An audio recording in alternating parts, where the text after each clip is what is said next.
So as you know, the spousal open work permit update is that any student who is currently in colleges or any other courses which are not coming under masters or doctoral are not qualified to apply for a spousal open work permit.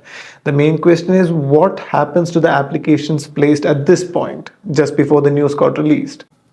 This is a gray area where the previous submitted applications are going to be influenced or not. Clearly, no one knows about it. However, if we look into the regulation, it says that from now onwards, any of the international students, they cannot able to apply for a spousal open work permit for their spouse if they are studying in Canadian college. However, the only exceptions are there for the masters or the doctoral students who are studying in Canada. They can always bring their spouse without any limitation. But this is a really bad news, which is gonna be disheartening many of the international students who are away from their spouse. So this spousal open work permit rule, is this only applying for students who are currently on a study permit? And what happens if they go into the post-graduation open work permit? So this new regulation only influence on the spousal open work permit for those applicants whose spouse is studying in Canada.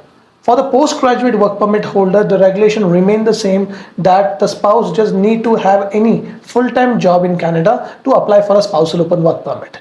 So let's take a scenario here. This is another international student currently studying, let's say in Seneca College.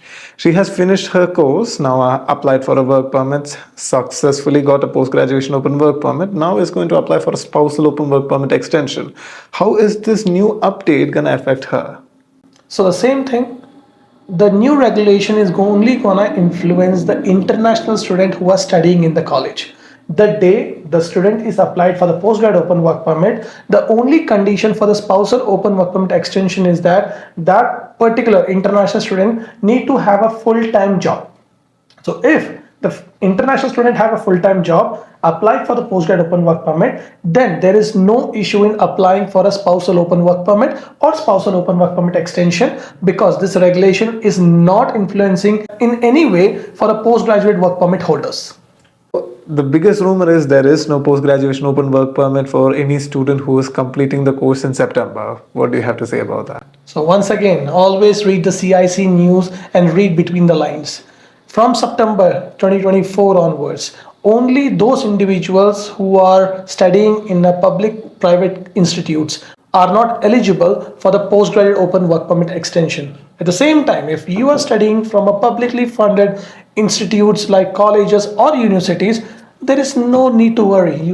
All of you will be getting 2 to 3 years of work permit, or if you studied for 1 year, 1 year of work permit for sure. So the next rumor that we had received was again a multi-tiered question, but the essence is a lot of individuals who were even planning to immigrate to Canada are concerned that the study permit is getting harder, and this new regulation is just another aspect of the study permits getting harder. What's your take on this? Once again, as you might have seen in a lot of social media, that how international students are coming to Canada and they are finding it difficult to have a roof over the top. They are not finding a job. They are not able to maintain their finances. So to protect the international student, the Canadian government is now doing these steps where same like CAQ. Now, all the provinces will have a limited number of students, and it's a responsibility of college as well as the province to provide them the required assistance, so that every international student who are investing this much of time, money and efforts to completing a program should land up into a safe job and secure their life. So there you go, fellas. These were the multiple questions that we had received from the international students and the international community alike. Again, there is a lot of rumors going around. We understand that you are concerned and you have all the right to be.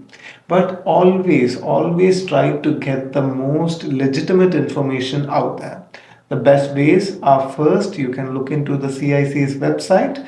Second, you can always call the CIC helpline. And for the international students, the third option, you can directly go into your international office where there is going to be an individual who can give you proper legal advice. From all of us that can, we wish you all the best. For more videos like this, please feel free to follow us and subscribe to our YouTube channel. Have a good day ahead. Okay, no, wait. No, let me do it. Just give me an idea. Okay, you don't interrupt me. Do you? There are totally 3 sort of institutes are there in Canada. I'm so sorry. I can't do it.